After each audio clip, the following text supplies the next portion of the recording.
Hi friends, అందరికీ good morning. ఎట్లున్నారు? బాగున్నారు ఫ్రెండ్స్? మేమైతే చాలా బాగున్నాం. ఇవి అమ్మవారికి అయితే నైవేద్యం అయితే వండుతున్నా. చూడండి, బెల్లం, పాలు, కొబ్బరి, కొంచెం నెయ్యి.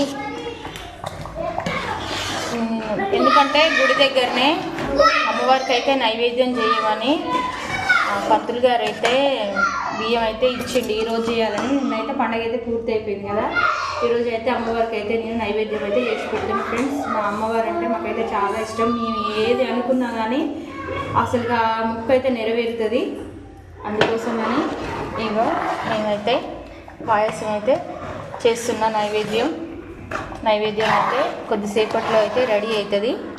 అమ్మవారికి పెట్టేసి కొబ్బరికాయ కొట్టేస్తే అయిపోతుంది. కొద్దిసేపు అయితే మళ్ళీ వడి బియ్యం అయితే వండాలి. Okay friends, bye.